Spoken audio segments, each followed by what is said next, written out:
Bwana Yesu asifiwe. Mpenzi mtazamaji na msikilizaji wa channel hii, nipende kukaribisha katika mafundisho matakatifu, na siku ya leo nitafundisha kwa kina kuhusu ubatizo. Maana kumekuwa na zana tofauti ambazo zinaelezea ubatizo na watu wanabatizwa kwa namna ya kizehebu au ya dini, lakini leo nataka nifundishe kwa kina jinsi ambavyo mitume walitembea wakatenda, lakini hata Yesu alivyoagiza. Ninaomba anze kwa maandiko ili tuweze kwenda pamoja. Kitabu cha Mathayo sura yake ya 28 na mstari wa 16 imeandikwa, na wale wanafunzi 11 wakaenda Galilaya mpaka mlima ule alioagiza Yesu. Nao walipomwona walimsujudia, lakini baadhi yao waliona shaka. Yesu akaja kwao akasema nao, akawaambia, nimewapa mamlaka yote mbinguni na duniani. Basi enendeni mkawafanye mataifa yote kuwa wanafunzi wangu, kiwabatiza kwa jina la Baba na Mwana na Roho Mtakatifu. Tunaona Yesu mwenyewe akiwa amekwisha kufufuka aliwafundisha wanafunzi wake kubatiza kwa jina la Baba na Mwana na Roho Mtakatifu. Lakini ninaomba niendelee mbele tuone nini maana ya ubatizo.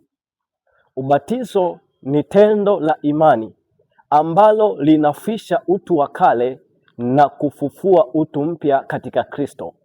Kwa hiyo wakati Yesu anaongea nao alikuwa anawaambia, nendeni mkawafanye watu kuwa wapya, watakatifu, au watu ambao wamepitia kwenye mchakato wa ukombozi kamili kwa njia ya ubatizo. Kwa hiyo ubatizo ni nini? Ubatizo ni kuzamishwa ndani ya na kuinuliwa kutoka kwenye eneo uliozamishwa au kimiminika ulichozamishwa. Kwa Yesu akawa anaongea na wanafunzi wake, nendeni mkawabatize watu kwa jina la Baba na Mwana na Roho Mtakatifu. Ni kweli kuna watu wanabatiza hivyo hata leo, lakini usahihi wake ni nini? Naomba unifuatilie ili uweze kuelewa. Nitasoma kitabu cha Matendo ya Mitume sura yake ya 2. Tuone wanafunzi walioagizwa walifanya nini. Kitabu cha Matendo ya Mitume sura ya 2 mstari wa 37 inasema kwamba walipoyasikia haya wakachomwa mioyo yao, wakamwambia Petro na mitume wengine, tutendeje ndugu zetu? Petro akawaambia, tubuni mkabatizwe kila mmoja kwa jina lake Yesu Kristo, mpate ondoleo la dhambi zenu, nanyi mtapokea kipawa cha Roho Mtakatifu. Lakini naomba niongeze tena andiko jingine. Kitabu cha Matendo sura 10 mstari wa 44, Biblia inasema maneno haya, Petro alipokuwa akisema maneno hayo, Roho Mtakatifu aliwashukia wote waliolisikia lile neno, na wale waliotahiriwa walioamini wakashangaa, watu wote waliokuja pamoja na Petro, kwa sababu mataifa nao wamemwagiwa kipawa cha Roho Mtakatifu, kwa maana waliwasikia wakisema kwa lugha na kumwazimisha Mungu. Ndipo Petro akajibu, ni nani aweze kuzuia maji hawa wasibatizwe? Watu waliopokea Roho Mtakatifu vile vile kama sisi. Akaamuru wabatizwe kwa jina lake Yesu Kristo. Ndipo akamsihi azidi kukaa siku kadha wa kadha. Lakini pia kitabu kingine ni Matendo ya Mitume sura 19 kuanzia mstari wa 1 mpaka ule wa 6, lakini nitasoma tu ule mstari wa 4 hadi wa 6. Paulo akasema, Yohana aliwabatiza kwa ubatizo wa toba, akawaambia watu wamwamini yeye atakaye kuja nyuma yake, yaani Yesu. Waliposikia haya wakabatizwa kwa jina la Bwana Yesu. Na Paulo alipokwisha kuweka mikono yake juu yao, Roho Mtakatifu akaja juu yao, wakaanza kunena kwa lugha na kutabiri. Na jumla yao walipata wanaume 12. Ndugu mtazamaji na msikilizaji, ninataka nishare na wewe jinsi ambavyo mitume walitembea kwa ujazo wa Roho Mtakatifu. Tunaona Yesu anaongea na wanafunzi wake ya kwamba nendeni mkawafanye mataifa kuwa wanafunzi wangu, mkiwabatiza kwa jina la Baba na Mwana na Roho Mtakatifu. Lakini tunaona Petro kwenye kitabu cha Matendo sura 2, wakiwa wamejazwa Roho Mtakatifu na mitume wengine, wakaanza kuhubiri habari njema. Walipoanza kuhubiri habari njema, watu wakawasikia wakinena kwa lugha nyingine wakashangaa, habari njema zikahubiriwa. Wale watu waliosikia wakauliza, tutendeje?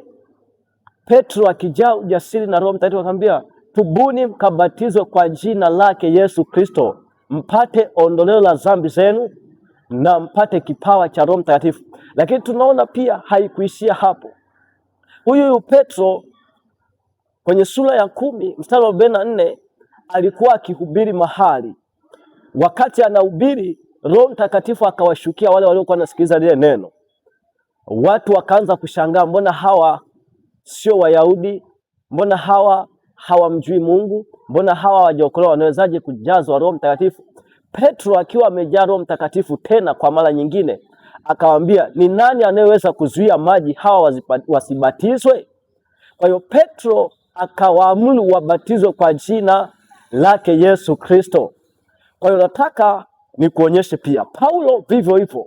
Tunaona Paulo alipofika mahali pia kwenye kitabu cha Matendo sura 19, tunaona Paulo amefika mahali akakuta watu wamebatizwa, lakini sio ubatizo sahihi.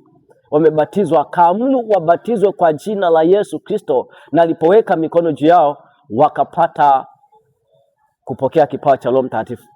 Basi kwa mifano hii ya mitume ambao walikuwa na Roho Mtakatifu, wanatembea katika utakatifu, walikuwa wanamuelewa Yesu kwa kiwango cha ajabu sana. Yesu alipoambia nendeni mkabatize kwa jina la Baba na Mwana na Roho Mtakatifu, walijua haya sio majina, hivi ni vyeo au nafasi za Mungu au Mungu jinsi alivyojifunua. Lakini jina halisi linalopasa kubatizwa kwalo ni jina la Yesu Kristo. Kwa hiyo kama umebatizwa kwa jina la Baba na Mwana na Roho Mtakatifu, bado hujabatizwa kwa msingi wa mitume na manabii, kwa sababu tunatazama walioambiwa wakiwa wamejaa Roho Mtakatifu wanabatiza kwa jina la Yesu Kristo, wala si kwa jina la Baba na Mwana. Kwa hiyo ndugu mtazamaji unayefuatilia, ni wakati wa kuijua kweli hii, na hii kweli iweze kukuweka huru. Najua kuna mifumo ya dini, mifumo ya kizehebu, mifumo ya mapokeo ambayo tumetembea nayo kwa muda mrefu, lakini leo sikia, kama ulibatizwa kwa jina la Baba na Mwana na Roho Mtakatifu, ulibatizwa kimakosa. Lakini mitume walibatiza kwa jina la Yesu. Na kwa nini walibatiza kwa jina la Yesu? Kwa sababu ndio jina pekee lenye uwezo wa kumkomboa mtu, na ubatizo ni tendo la kumkomboa, kumfanya mtu awe mwanafunzi wa Yesu. Kwa hiyo Baba na Mwana na Roho Mtakatifu sio jina, hivyo ni vyeo. Kwa hiyo ndugu mpendwa, unaposikia sauti hii, naomba nikukumbushe bado nafasi ipo, na wakati mwingine tena tutaingia ndani zaidi ili uweze kuelewa. Lakini pia hapo hapo kwenye kubatizwa, nataka nikazie vizuri uweze kuelewa. Kuna watu waliobatizwa kwa maji kidogo, kuna watu waliobatizwa kwenye moto, kuna watu waliobatizwa kwa kupigwa viboko, tunaona kwenye mitandao. Kuna watu wanabatizwa kwa uwakilishi, kwamba wanachukuliwa watu wawili waenda kubatizwa, wengine waliobaki wanaambiwa kupitia wale wawili wamekwisha kubatizwa watu wote. Lakini nataka nikwambie, Biblia inasema kila aaminie na kubatizwa ataokoka. Kila, hakusema uwakilishi wa watu kwamba wakabatizwe baadhi, wengine waje wapokee neema ya ubatizo kupitia watu wengine. Hapana, sio hivyo. Kwa hiyo ndugu, nini kifanyike? Kama ulibatizwa kwa jina la Baba na Mwana na Roho Mtakatifu, ni nafasi yako tena ya kukubali kubatizwa upya. Kwa nini unatakiwa kubatizwa? Ni kutimiza haki yote. Maana yake kuna haki inayopatikana kwa njia ya ubatizo wa kweli. Na tunaona mitume walipokuwa kibatiza, kulikuwa na ishara na matendo na mabadiliko ya maisha watu, kwa sababu ule utu wa kale ulikuwa unazikwa pamoja na Kristo na kufufuka kwa utukufu pamoja na Kristo. Lakini leo watu wanabatizwa, hakuna mabadiliko, maana yake ni ubatizo feki.